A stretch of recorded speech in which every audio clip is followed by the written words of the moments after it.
Barbaros, biasa dipanggil Roy, kelas 3B, NIM 21010820, jurusan Pendidikan Ekonomi. Baik, di sini saya akan mempresentasikan hasil kelompok kami tentang kedudukan metode dalam belajar mengajar. Yang pertama di sini sebagai alat motivasi ekstrinsik. Maksudnya, metode berfungsi sebagai alat perangsang dari luar dan dapat membangkitkan belajar seseorang.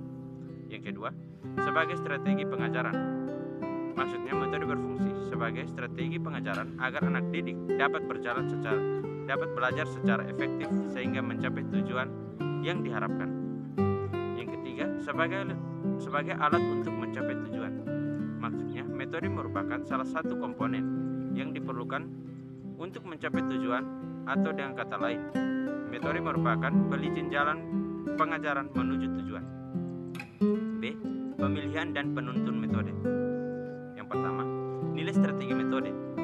Maksudnya, metode merupakan salah satu cara yang mempunyai nilai strategis dalam kegiatan belajar mengajar.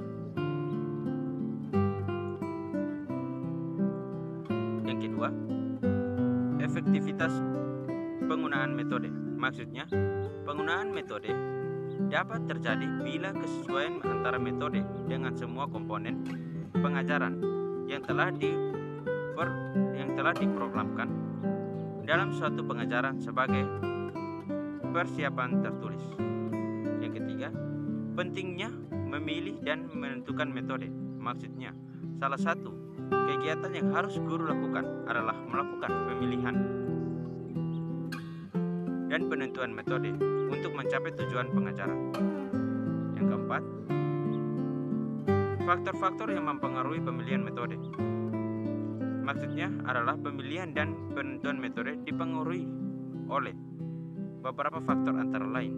Yang pertama, A. Anak didik. Perbedaan individu pada aspek biologis, intelektual, dan psikologis anak didik mempengaruhi pemilihan dan penentuan metode yang mana yang sebaiknya guru ambil untuk menciptakan lingkungan belajar yang kreatif dalam waktu yang relatif lama.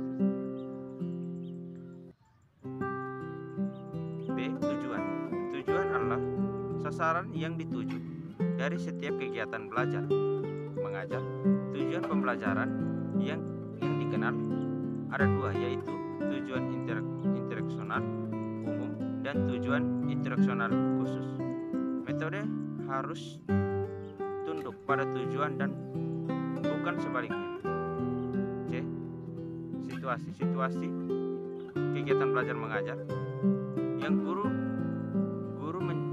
ciptakan tidak selamanya sama dari hari ke hari. Contohnya, pada suatu waktu guru boleh jadi ingin menciptakan situasi belajar mengajar di alam terbuka, yaitu di luar sekolah. Maka dalam hal ini guru tentu memilih metode mengajar yang sesuai dengan situasi yang diciptakan guru tersebut. D. Fasilitas adalah kelengkapan yang menunjang belajar anak didik di sekolah. Lengkap tidaknya fasilitas belajar akan mempengaruhi pemilihan metode belajar, dan kemampuan suatu metode mengajar akan terlibat jika faktor lain mendukungnya. C. Macam-macam metode mengajar.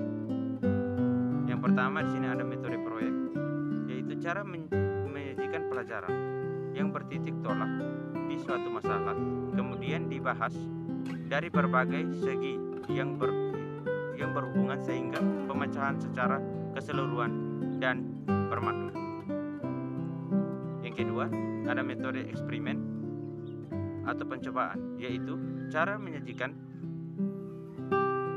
pelajaran dengan melakukan pencobaan dengan mengalami dan membuktikan sendiri suatu yang dipelajari, sehingga anak didik dapat mencari suatu hukum atau detail dan menarik kesimpulan atau proses yang dialami itu. Yang ketiga, metode tugas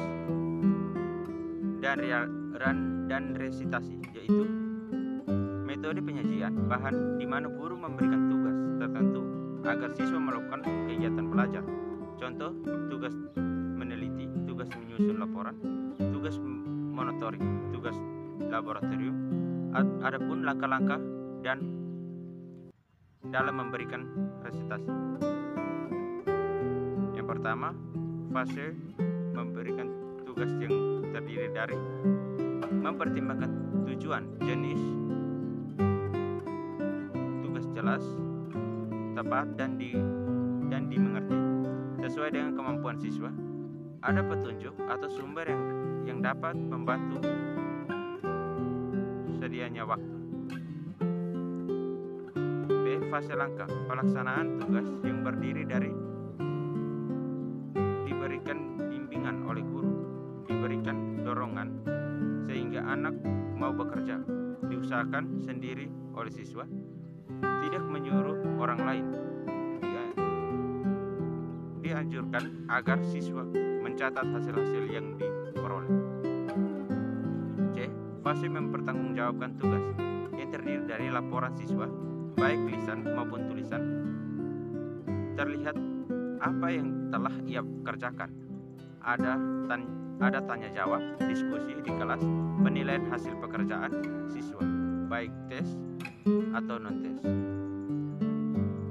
Yang keempat, metode diskusi, yaitu cara menyajikan pelajaran di mana siswa dihadapkan kepada suatu masalah yang bisa merubah pertanyaan yang bersifat problematis atau dibahas dan dipecahkan bersama.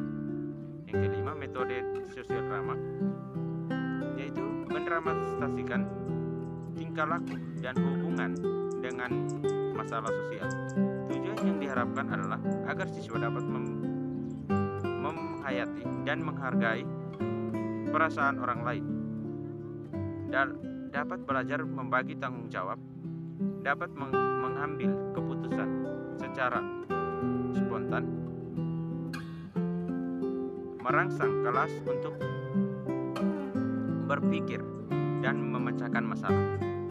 Yang keenam, ada metode demonstrasi, yaitu cara penyajian bahan pelajaran dengan merangkan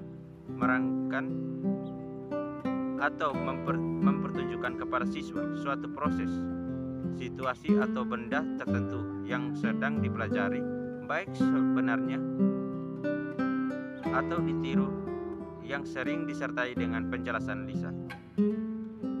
Yang ketujuh, metode problem solving, yaitu metode pemecahan masalah atau metode berpikir yang menggunakan metode-metode lainnya, di mana mencari data sampai menarik kesimpulan. Adapun langkah-langkah adalah adanya masalah yang jelas, mencari data atau keterangan yang dapat digunakan untuk masalah, menetapkan jawaban sementara dan masalah tersebut, mengunjungi kebenaran jawaban sementara tersebut, menarik kesimpulan. Yang ke-8, metode karya wisata, yaitu cara mengajar yang dilaksanakan di tempat terbuka atau di luar sekolah untuk mempelajari atau menyelidiki sesuatu. Kelebihan memiliki prinsip. 9. Metode tanya jawab, yaitu cara menyajikan pelajaran dalam bentuk pertanyaan yang harus dijawab, terutama dari guru kepada siswa atau sebaliknya. 10. Metode latihan, yaitu suatu cara mengajar yang baik untuk menemukan kebiasaan-kebiasaan tertentu atau memelihara kebiasaan yang baik dan untuk memperoleh ketangkasan, keterampilan, dan kesempatan. Yang ke-11, metode ceramah, yaitu metode yang mempergunakan alat komunikasi lisan antara guru dengan anak didik dalam proses pembelajaran. D. Praktek penggunaan metode. Mengajar dapat dilakukan dengan cara: yang pertama, ceramah, tanya jawab, tugas. Yang kedua, ceramah, diskusi, tugas. Yang ketiga, ceramah, demonstrasi, eksperimen. Yang keempat, ceramah, sosiodrama, diskusi.